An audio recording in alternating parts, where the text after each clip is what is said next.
What are you doing in my suite? Carolyn froze.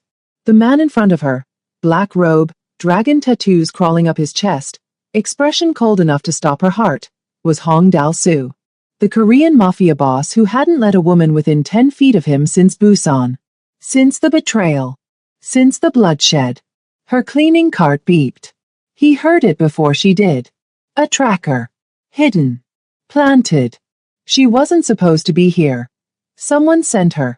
And now 3 armed guards had weapons trained on her head while masked attackers breached the building below, demanding one thing: bring us the girl. Carolyn Hall came to work that morning worried about rent. She's ending it trapped in a penthouse with a killer who just became her only chance at survival. Subscribe to Ebony and Pearl Stories if you've ever walked through the wrong door and changed 2 lives forever. The penthouse doors sealed shut with a hiss. At 23, Carolyn Hall was juggling 2 part-time jobs, medical bills that kept stacking higher than her paycheck, and rent she was already 3 weeks behind on. Her younger brother Marcus needed medication she couldn't afford. The electricity bill sat unopened on her kitchen counter. And the housekeeping job at Sky Glass Penthouse Tower? That was supposed to be the stable one. The safe one. The one where she kept her head down, stayed invisible, and collected a paycheck that kept them both alive. She'd cleaned hundreds of rooms in the last 6 months. Penthouses where billionaires left $1,000 watches on nightstands. Suites where champagne bottles cost more than her monthly rent. She'd learned to move like a ghost. Silent, efficient, unnoticed. But on the morning everything changed. The elevator betrayed her. The lights flickered. The mechanism groaned. And when the doors opened on the 90th floor, her cleaning cart rolled forward before she could stop it. Momentum pulling her into the hallway she was never supposed to enter. Suite 900. The one every staff member whispered about. The one managers avoided assigning. The one with a single rule carved into every employee handbook. Do not enter Suite 900 without explicit authorization. Because Suite 900 belonged to Hong Dal-soo. And Dal-soo didn't allow women within 10 feet of him. Not after Busan. Not after the betrayal that cost him half his syndicate and nearly his life. Not after the woman he trusted destroyed everything he'd built and left him bleeding on a warehouse floor 3 years ago. Carolyn didn't know any of that when she pushed open the door, her voice already rehearsing the polite apology she perfected over months of service. Housekeeping, I'm so sorry for the... The words died in her throat. The suite stretched before her like something out of a dream, or a nightmare. Floor-to-ceiling windows overlooked the Seoul skyline. Glass walls reflected the morning light. Minimalist furniture, dark wood, soundproofed silence that pressed against her ears like cotton. And then she saw him. Hong Dal-soo stood near the open balcony doors, black silk robe slung loosely over his shoulders, exposing the intricate tattoos that covered his chest and arms. Dragons coiled around symbols she couldn't read, ink that looked like it had been carved into his skin with purpose and pain. His hair was damp, slicked back, and his expression, sharp, cold, dangerously calm. He turned slowly, and their eyes locked. Carolyn froze. Her cleaning tray slipped from her hands, crashing to the marble floor. Bottles scattered. The sound echoed like gunfire. I'm so sorry, she stammered, backing toward the door. Wrong room. The elevator it just opened and I didn't. That door doesn't just open. His voice was quiet. Too quiet. The kind of quiet that made her skin crawl. Before she could respond, the suite exploded into chaos. 3 security officers burst through hidden panels in the walls, weapons half drawn, radios crackling with sharp commands. They moved like trained soldiers, precise, lethal, surrounding her in seconds. Sir, you said no contact. I know what I said, Dal-soo snapped, his gaze never leaving Carolyn's face. Stand down. The officers hesitated, then lowered their weapons but didn't holster them. Dal-soo stepped closer. Carolyn's breath caught. She could see the scars now, faint white lines across his collarbone, a deeper one along his jaw. Evidence of a life lived in violence. Who sent you? He asked. No one. Carolyn's voice cracked. I swear, I just got the wrong floor. The elevator malfunctioned. But he wasn't listening to her words. He was listening to something else. A faint beep. Soft. Rhythmic. Coming from her cleaning cart. Dalsu's jaw tightened. He moved past her, crouched beside the cart, and pulled out a small black device attached to the underside of the lower shelf. A tracker. Carolyn's blood turned to ice. I don't know what that is. Someone planted this. Dalsu stood, holding the device between two fingers like it might explode. Someone guided you here. But I didn't. The security monitors on the wall flickered to life. Static. Then a face appeared, hooded, masked, voice distorted through a scrambler. Hong Dalsu. The voice was mocking, venomous. You kept yourself hidden for 3 years. Today you made a mistake. You let someone in. Carolyn felt her knees weaken. Dalsu's expression didn't change, but his knuckles went white. The voice continued. She walked right into your fortress. And now she's leverage. I don't even know him. Carolyn shouted at the screen, panic flooding her chest. I'm just a maid. The masked figure laughed. Doesn't matter what you are. Matters what he thinks you are. The screen went black. Silence. Then Dalsu turned to her, and the calm in his voice was more terrifying than any threat. They think you matter to me, he said quietly. That makes you leverage. But I don't. It doesn't matter. His eyes were cold, calculating. What matters is they believe it. Alarms shrieked through the suite. Red lights flashed along the walls. The security officers shouted into their radios. Sir, we have a breach on the 87th floor. Lockdown, Dalsu ordered. Full protocol. Metal shutters slammed down over the windows. The doors sealed with hydraulic hisses. Laser grids activated across every exit. The suite transformed into a fortress in seconds. Carolyn backed against the wall, trembling. What's happening? Dalsu moved toward a hidden panel, retrieving a sleek black handgun. He checked the chamber with the ease of someone who'd done it 1,000 times. Someone just used you to infiltrate my security. He turned to his guards. She doesn't leave my sight. No. Carolyn shook her head. You can't keep me here. I have a job my brother needs. Dalsu stepped closer, and she fell silent. If they grab you, he said, voice low and brutal, they'll use you to get to me. And they won't hesitate to hurt you. To kill you. To make sure I watch. The logic was merciless. But true. She was trapped. Not because he wanted her there, but because someone out there did. The security feed crackled. Smoke filled the hallway outside. Shadows moved behind the haze. And somewhere in the building below, footsteps echoed closer. Hit subscribe to Ebony and Pearl Stories if you believe innocent people shouldn't be used as pawns in someone else's game. Comment what time you're watching this. Only manipulators and cowards stay silent when someone's being targeted. The smoke detector shrieked. Emergency lights bathed the suite in pulsing red. Carolyn pressed herself against the wall, heart hammering so hard she thought her ribs might crack. Dalsu moved to the security console, fingers flying across the touchscreen. His guards flanked the sealed entrance, weapons raised, eyes locked on the monitors showing smoke billowing through the hallway outside. Bring her, Dalsu said without turning. 2 guards moved toward Carolyn. She flinched back. Wait, please, I didn't do anything. That's what we're about to confirm. Dalsu gestured toward a chair near the console. Sit.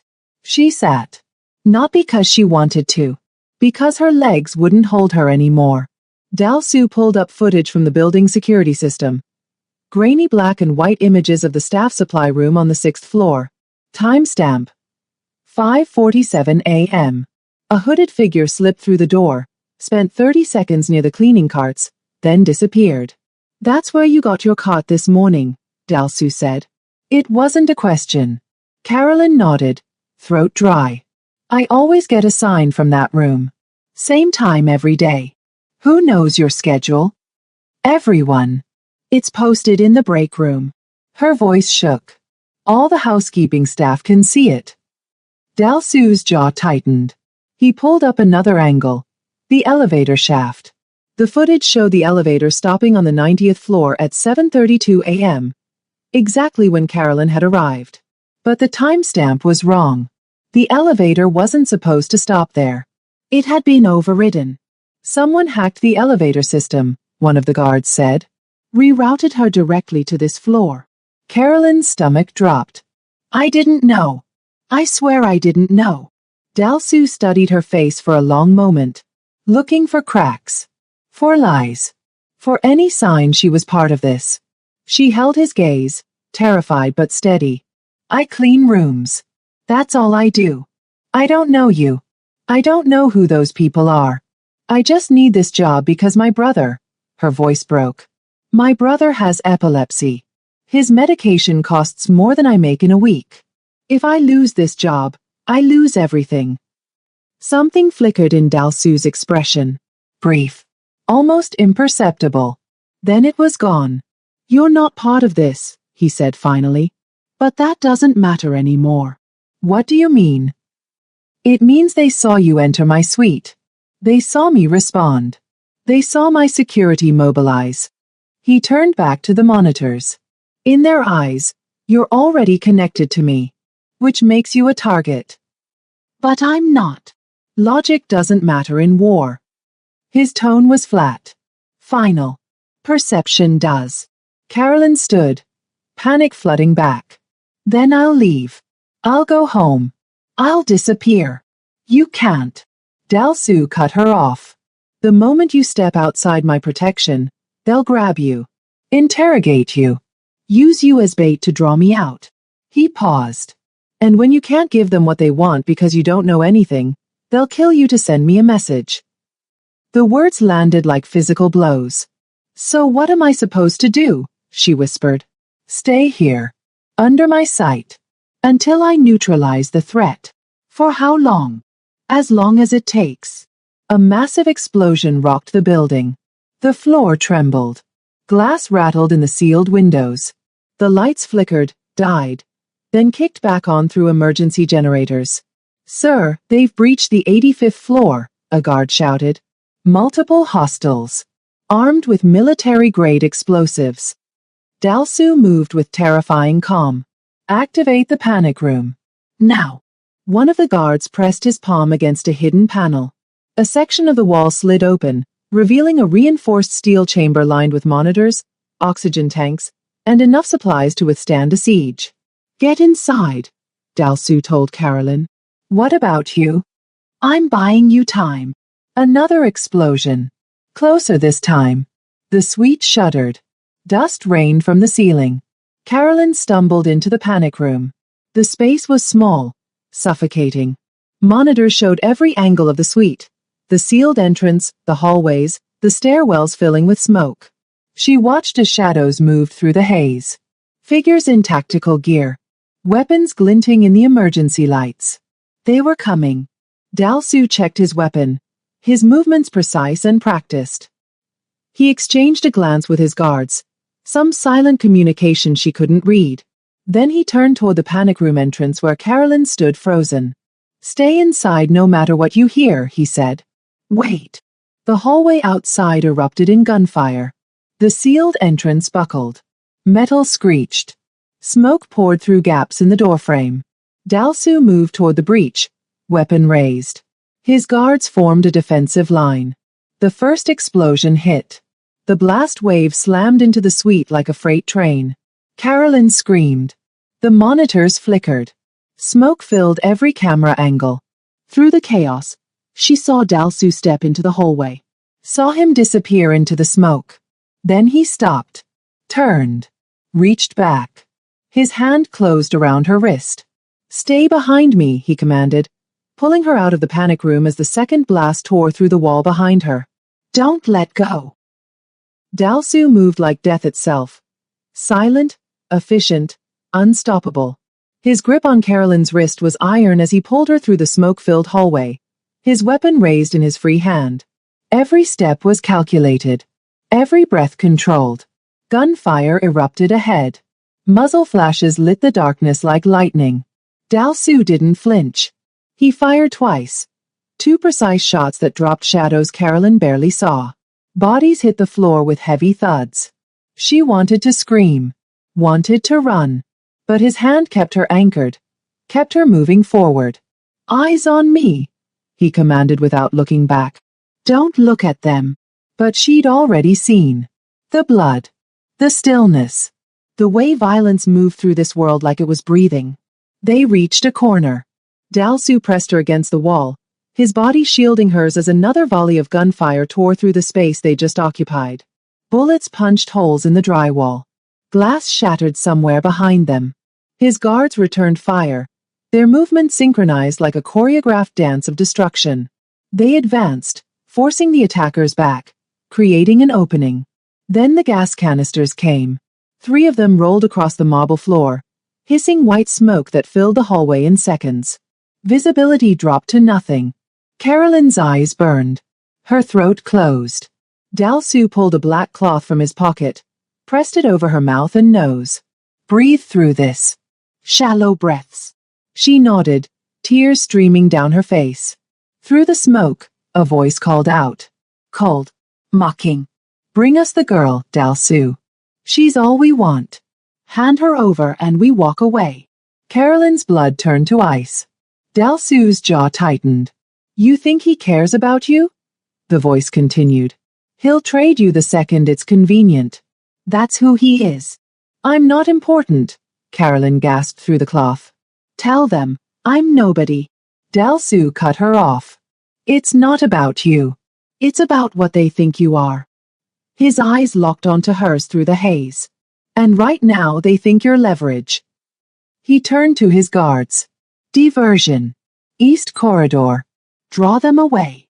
2 guards nodded and disappeared into the smoke. Seconds later, gunfire erupted from the opposite direction. Shouts. Confusion. The attackers' attention shifted. Dalsu moved. He pulled Carolyn toward what looked like a solid wall, pressed his palm against a hidden panel. The wall split open, revealing a narrow passageway lit by emergency strips along the floor. "Go," he ordered. Carolyn hesitated at the entrance to the dark tunnel. Every instinct screamed at her to run, to get away from him, from the guns, from the violence that clung to him like a second skin. She bolted, not into the tunnel, back toward the stairwell, toward the fire exit she'd seen earlier, toward escape.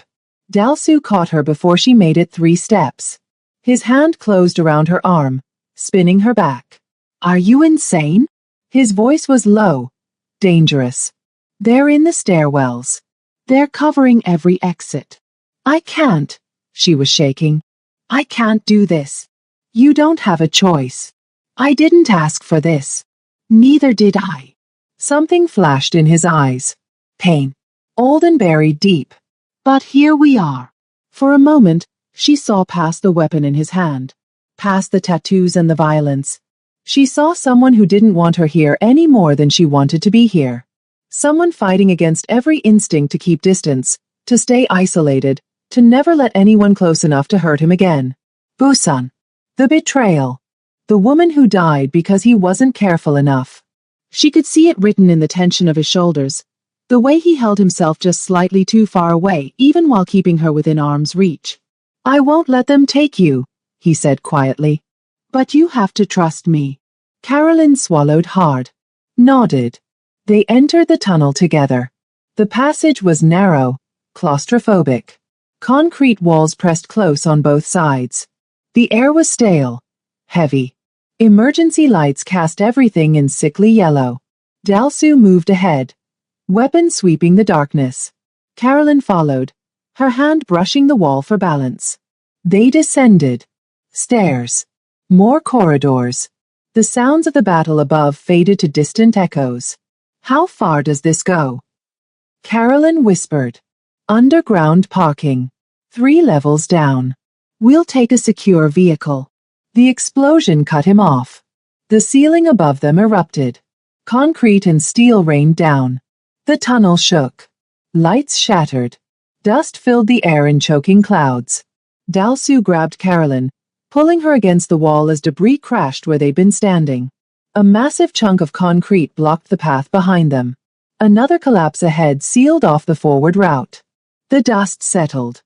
They were trapped, buried in darkness. The only light coming from Dalsu's phone screen. A pale blue glow that barely penetrated the black. Carolyn's ears rang. Her lungs burned. She could feel Dalsu's heartbeat where his chest pressed against her shoulder. Steady, controlled, even now. They knew, he said quietly.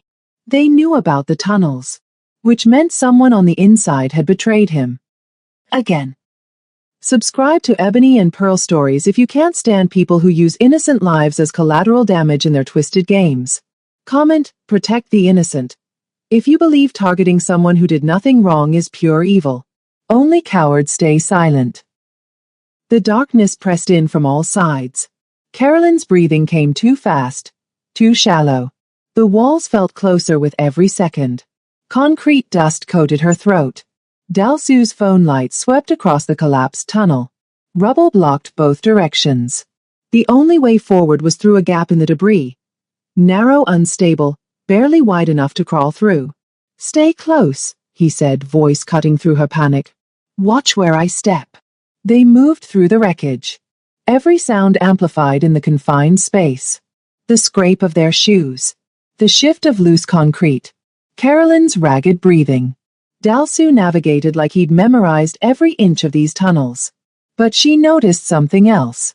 The way he flinched when debris brushed his shoulder. The way he kept precise distance even in the cramped passage. The way his jaw locked when she accidentally touched his arm, steadying herself. He jerked away like she'd burned him. Sorry, she whispered. He didn't respond.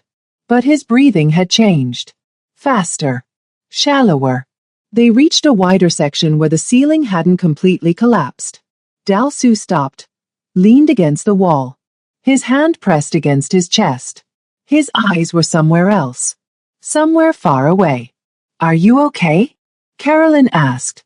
Silence. Then quietly. Her name was Minji. Carolyn went still. She was part of my inner circle. My strategist. Someone I trusted with everything. His voice was flat. Emotionless. The kind of tone that came from burying pain so deep it couldn't surface. 3 years ago in Busan, she sold me out to a rival syndicate. Fed them my location. My security protocols. Everything. Why? Money. Power. Take your pick.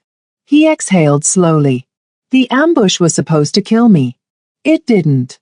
But the crossfire, he stopped. She died trying to run.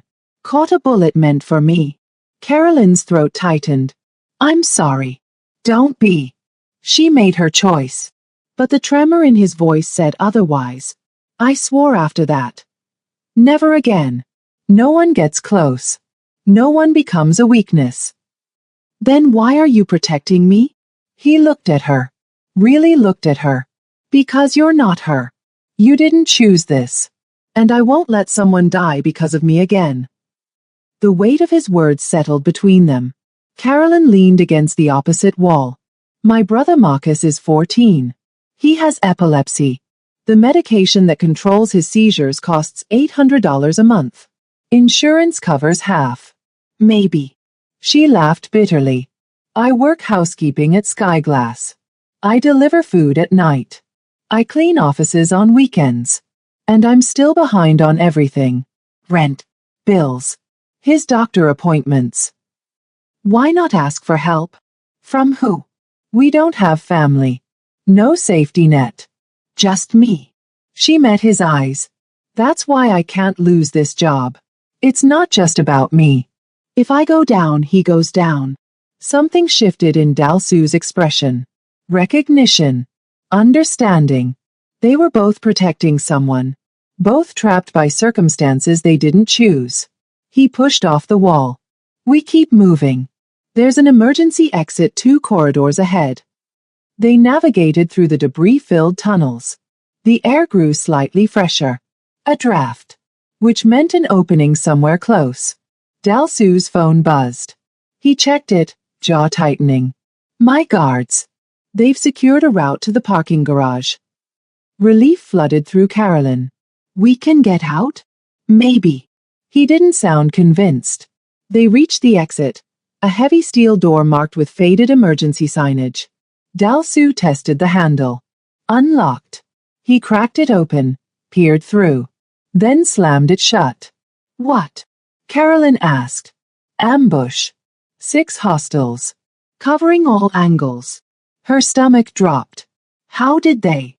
They knew we'd come this way. His voice was ice. Someone inside gave them the tunnel schematics. His phone buzzed again. He read the message, and his expression went darker. They're broadcasting a message. They want you.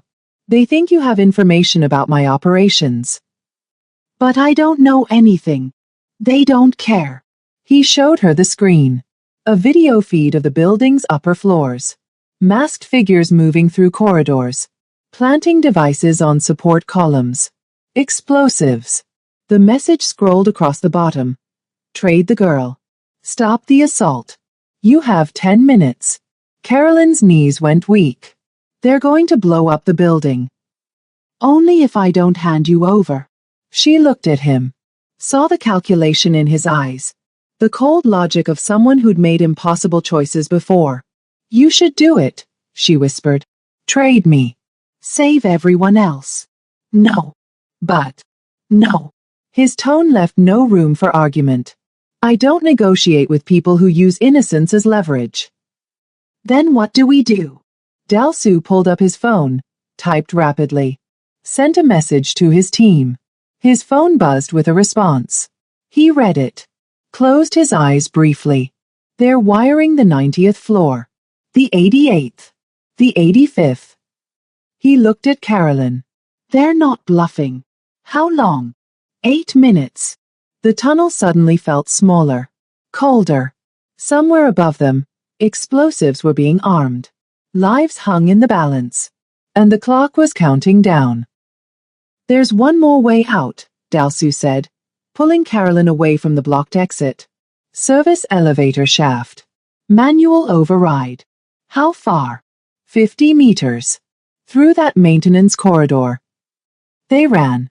Dust and darkness surrounded them. The tunnel trembled. Somewhere above, the first explosion detonated. The sound was muffled but unmistakable. A deep, resonating boom that shook the foundation. Carolyn stumbled. Dalsu caught her, kept her moving. They reached a rusted metal ladder built into the wall. Above it, a steel hatch leading to the elevator shaft. Climb, Dalsu ordered. Carolyn grabbed the rungs, hands shaking. She climbed. Dalsu followed close behind. He pushed open the hatch and they emerged into the elevator shaft. A vertical tunnel of cables and metal framework stretching up into darkness. One elevator car hung suspended 3 floors above them. Empty. Functional. Another explosion rocked the building. Closer this time. The entire structure groaned. Cables swayed. Dust rained down. Move. Dalsu grabbed a service cable, pulling himself up the framework. Carolyn followed, her arms burning, terror driving every movement. They reached the elevator. Dalsu pried open the emergency hatch on top, dropped inside, then pulled Carolyn down after him. He jabbed the button for the underground garage. Nothing happened. He punched in an override code on the maintenance panel. The elevator lurched. Started descending. Through the metal walls, they heard it. A chain reaction of explosions tearing through the upper floors. 90. 88. 85. Each blast followed by the sickening sound of concrete collapsing. The elevator shuddered violently. Sparks flew from the control panel. Come on, Dalsu muttered, hand hovering over his weapon. The elevator stopped. Underground garage. Level 3. The doors opened onto chaos. 6 masked attackers waited in formation. Weapons trained on the elevator. On them. Dalsu moved before Carolyn could process. He shoved her behind a concrete pillar as gunfire erupted. Bullets sparked off metal. Ricocheted off concrete. He returned fire with surgical precision. 2 attackers dropped. The others scattered, taking cover behind vehicles. Stay down, Dalsu commanded. Carolyn pressed herself against the pillar, heart hammering. She could see the exit 50 feet away. Could see Dalsu moving between vehicles like a predator. Could see the masked leader emerging from behind a black van. The leader was bigger than the others. Moved differently. Confident. Unhurried. Hong Dalsu, the leader called out. 3 years hiding. And you come out for a maid. Dalsu didn't respond. He was calculating. Positioning. You've gone soft. And you've made a mistake. The leader laughed. What mistake? We have you pinned. The building's collapsing. And the girl. Carolyn saw the opening. Saw the fire alarm panel 3 feet from her pillar. Saw the sprinkler system controls. She lunged for it. Smashed the glass. Pulled the lever. Instantly, sprinklers activated throughout the garage. Water cascaded down. Visibility dropped. The attackers hesitated, searching through the artificial rain. Dalsu moved. He closed the distance between himself and the leader in seconds. The leader raised his weapon. Dalsu deflected it, twisted, struck with brutal efficiency. The gun clattered away. They fought hand to hand. Precise. Violent. Dalsu blocked, countered, drove his opponent back. The leader was trained, but Dalsu was something else entirely. Every movement calculated. Every strike devastating. The leader went down hard. Didn't get up. Dalsu grabbed something from the leader's tactical vest. A small electronic device with the hotel security logo stamped on it. The system override. The tool used to guide Carolyn to Suite 900. Carolyn, move! Dalsu shouted. She ran toward him. The remaining attackers were regrouping, taking aim. A black tactical vehicle screeched around the corner. Dalsu's guards. The passenger door flew open. Dalsu grabbed Carolyn's arm, pushed her inside, dove in after her. The vehicle peeled out as gunfire exploded behind them. They burst through the garage exit into the Seoul night. Alarms shrieked from the tower. Fire trucks and police cars converged on the building. Smoke poured from the upper floors where the explosions had torn through concrete and steel. Carolyn stared out the window, watching the Skyglass Tower disappear behind them. The place where she'd worked for 6 months. The job that was supposed to save her and Marcus. Gone. You can't go home, Dalsu said quietly. He was watching her in the reflection of the window. Not yet. Until we know who targeted you specifically, until we know why they chose you, you stay under protection. For how long? As long as it takes. Carolyn closed her eyes. 12 hours ago, her biggest worry was being late with rent. Now she was fleeing a war zone with a mafia boss who'd kill to keep her alive. Dalsu turned to look back at the tower through the rear window. His jaw was tight. His eyes dark with something she couldn't read. Anger. Betrayal. Calculation. Someone inside his organization had given up the tunnel routes. Someone had planted that tracker knowing Carolyn's schedule. Someone had used an innocent woman as bait to draw him out. And whoever it was would pay. The vehicle disappeared into the Seoul traffic, carrying 2 people whose lives had collided by accident and were now bound together by necessity. Neither of them knew what came next. But both of them knew nothing would ever be the same. Subscribe to Ebony and Pearl Stories and comment, "Justice over chaos" if you believe using innocent people as weapons is pure evil. Only those who support destruction and manipulation will scroll past.